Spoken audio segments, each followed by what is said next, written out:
physics art थी Madhumita Mukherjee. I promise a better scoring in your physics. अभी हम थोड़ा सुपरपोजिशन ऑफ वेव्स के ऊपर डिस्कस करते हैं. ठीक, ये क्या होता है? वेव्स हमें पता है, थोड़ा बहुत हमें पता है. y equal to a sine of omega t minus K X. This is the formula of a wave. Superposition of waves is when two or more waves superimpose. Suppose this is a y1, ऐसे y2 हो सकता है a1 a2 sin of omega 1. This is 1 1 कर लो, this is 2 2 कर लो, minus k2x. ये दोनों जब एक साथ आएगा एक जगह पे तब superimpose होता है. इसका जो रिजल्टेंट होगा वो होता है y1 प्लस y2. ठीक है. So this is the fundamental of superposition of waves. हम इस सुपरपोजिशन ऑफ वेव्स में साउंड चैप्टर में कुछ वेव्स के बारे में हमने बात किया. इधर सुपरपोजिशन ऑफ वेव्स में main thing is production of stationery waves. Stationery waves कैसे बनता है? एक प्रोग्रेसिव वेव ऐसे जा रहा है, another progressive wave, same type of progressive wave ऐसे आ रहा है. ये दो वेव जब सुपर इम्पोज करते हैं, एक दूसरे के ऊपर आ जाता है, तब सिचुएशन कुछ ऐसे हो जाता है. ये वाला एक एंड इसके नीचे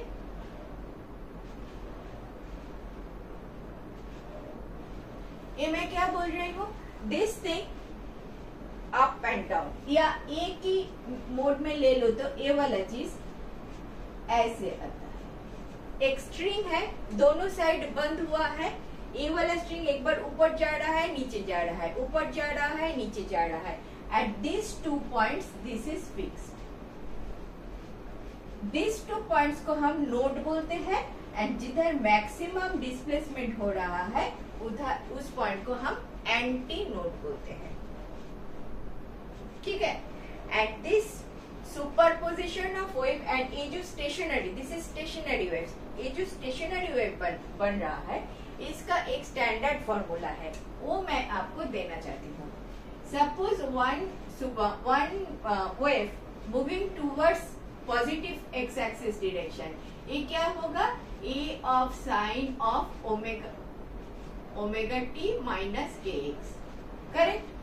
अगर एक नेगेटिव एक्स एक्सिस डायरेक्शन पे जा रहा है तो sine of omega t plus के एक्स ऐसा होता है. सेम सिमिलर सेम दो वेव, एक वेव इधर जा रहा है और एक वेव उधर से आ रहा है, दोनों सुपर इम्पोज हो गया. सुपर इम्पोज होने के बाद y equal to y1 plus y2 आ जाएगा. Vector addition of two waves. Okay.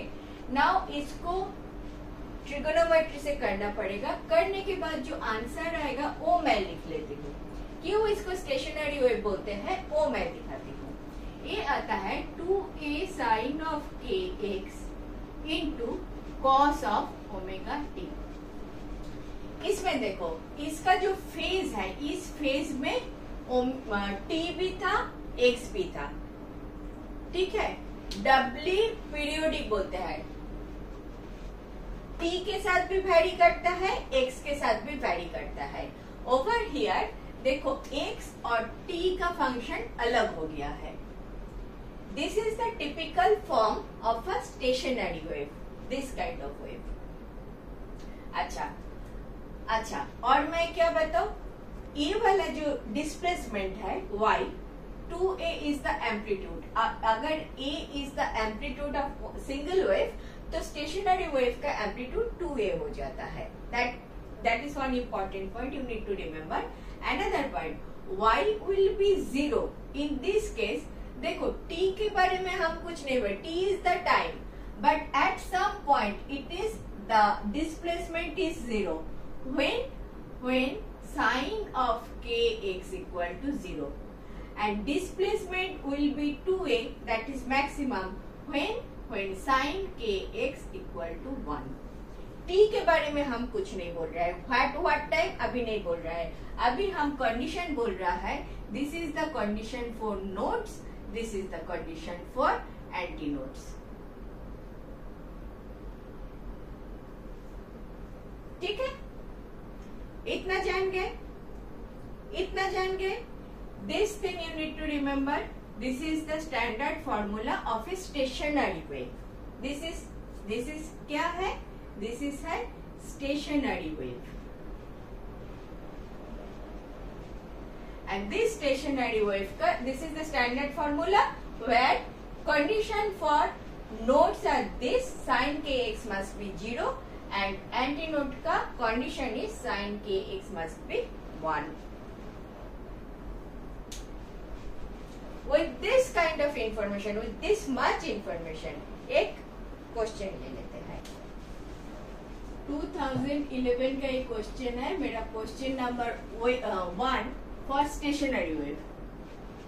For the stationary wave, y equal to 4 of sine of pi x by 15 into cos of 96 pi t.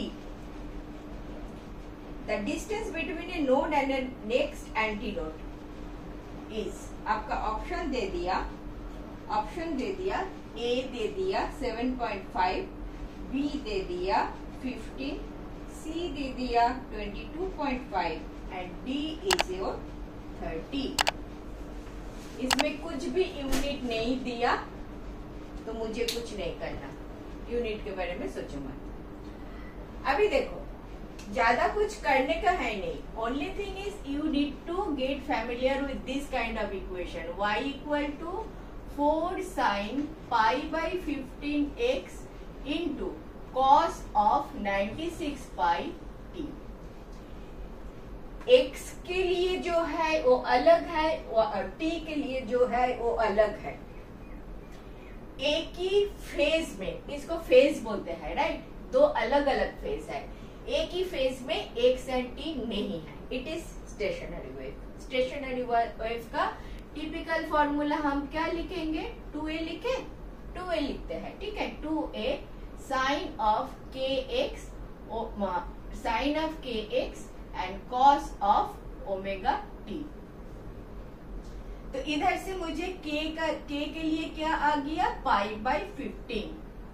k हमारा standard नियम से क्या है? 2 pi by lambda, pi by 15. तो इधर से मुझे lambda का वैल्यू क्या मिल गया? लैम्डा मिल गया 15 into 2 equal to 30, whatever be the unit. Question क्या दिया? Distance between node and next anti node. Stationary wave हम कैसे दिखाएंगे? Dot dot dot dot dot dot dot dot dot. This is my stationary wave. ठीक है, एक node and एक anti node. This is definitely my node, node का line. ए वाला चीज इधर इधर इधर इधर करेगा, लेकिन ए वाला पॉइंट कभी मूव नहीं करेगा, बेस लाइन से ऊपर या नीचे नहीं जाएगा. That is node. And this is my anti node का position, this is my anti node. Anti node, तो दोनों में फर्क क्या है? This is lambda by 4 definitely. This entire thing is lambda. This is lambda by 2. This is lambda by 4.